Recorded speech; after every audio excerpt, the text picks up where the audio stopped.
Suami dan bayinya tewas membusuk depan mata, Nur Hikmah bilang tidak kenal saat ditanya dokter. Nur Hikmah Fujianti, istri Hamkah yang tewas membusuk bersama anak bungsu di Koja, melontarkan jawaban aneh ketika ditanyai oleh dokter klinik umum Sabtu 28 Oktober 2023 lalu. Hikmah bilang dirinya tidak mengenal suami dan anaknya yang tewas berhari-hari di depan matanya. Dokter klinik umum di dekat lokasi, Dr. Diana mengungkapkan Hikmah diduga depresi berat lantaran terlihat linglung dan tidak nyambung saat menjawab pertanyaan-pertanyaan yang dilontarkan. Ibu ke arah depresi ya? Saya tanya tidak nyambung, ditanya di rumah ada siapa aja, dibilangnya tidak kenal, ucap Diana.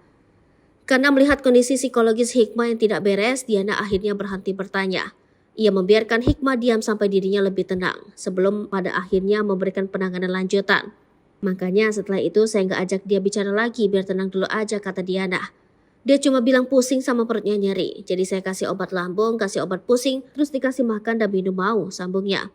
Menurut Diana, kondisi Nur Hikmah dan anak sulungnya Afida sama-sama lemas ketika pertama kali diantar warga ke klinik. Pada saat pertama kali menerima kedatangan kedua korban, Diana mengaku merasa sangat prihatin atas kondisi kesehatan ibu dan anak tersebut. Kalau pertama kali datang dia diantar warga, itu kondisi ibu dan anaknya sangat lemah dan cukup memprihatinkan, ucap Diana. Diana menduga kedua korban sudah tak makan berhari-hari. Hal ini terlihat dari kondisi mereka yang sangat lemas dan kurus. Kondisi sang ibu tampak lebih parah dengan mulut pucat seperti kekurangan cairan. Sang anak, ungkap Diana, juga terlihat begitu lapar. Menurut Diana, kedua korban juga sempat dimandikan dan diberi makan di kliniknya.